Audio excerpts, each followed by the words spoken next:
guys, so here we are looking at a synapse. And this is kind of a crossover with the nervous system and everything else. So we have what we consider our presynaptic neuron, which is before the synapse. The synaptic cleft is the synapse. And our postsynaptic neuron, or it's a cell, or it's a muscle, which is what we're tying in this unit specifically. So this is the thing that's receiving, okay? And so what happens in this situation is we have an action potential. We have a signal. Something is coming down that neuron that wants to make something happen ultimately. And so it travels down this presynaptic neuron, often referred to as a motor neuron because it's normally along the lines of making something happen, but the process is the same no matter which direction the neuron's going.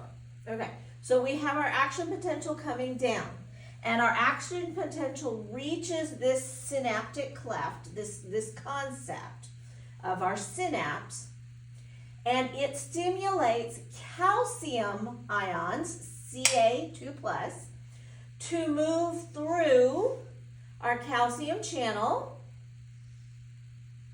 Okay, so we've got our calcium ions moving through our calcium channel. Okay. And they will move into our neuron. And this calcium that has now moved in here is going to trigger these synaptic vesicles. And you'll notice I've got a couple of different ones in here. There are a lot of different neurotransmitters. Because we're dealing with muscles, we're going to be focusing on ACH or acetylcholine, but understand that there are actually a lot of different neurotransmitters, and so some of these synapses will actually they may have vesicles with different neurotransmitters, but like I said, we're focusing on acetylcholine, and what happens is it's going to cause that synapse to start to migrate. And it's going to migrate until it gets to the membrane, and I'm going to really quickly move. So, and as it reaches the membrane, it's going to open up and release these neurotransmitters into the cleft. Okay, so we now have our neurotransmitters dancing around in the cleft. I'm going to add a few more just for our purposes. Okay, so we got a whole bunch of neurotransmitters in here. Okay, now if it works correctly, these neurotransmitters are going to move across the cleft and they are going to attach at the receptors. Okay, so we can have them attaching to the receptors, and this will then trigger that same action potential we originally had to go on in this section here in the next neuron. So this is how we get across that gap between the different neurons or the different tissues.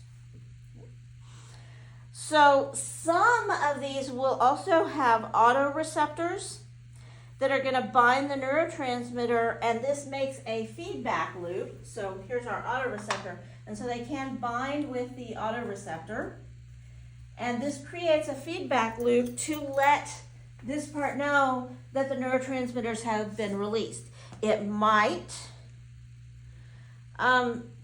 basically keep more neurotransmitters from being released, or it might have more be released. It kind of depends on what is needed for this transmission. Additionally, sometimes you will find reuptake transporters, and when they bind one of the neurotransmitters, we can have those bind there. These can actually be picked up and taken back into our original presynaptic neuron. And therefore, that kind of helps reverse that. Now, obviously, once the message has been passed on, we don't want to just have more that'll come in here because when you send a signal, you eventually want it to end. And so there are enzymes that can be found in this cleft. And these enzymes, for example, since we're talking about acetylcholine, the enzyme is acetylcholine esterase.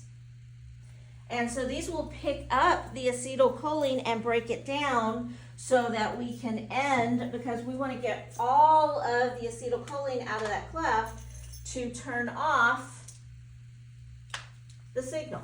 Once it's all gone, then this resets, gets all set back up.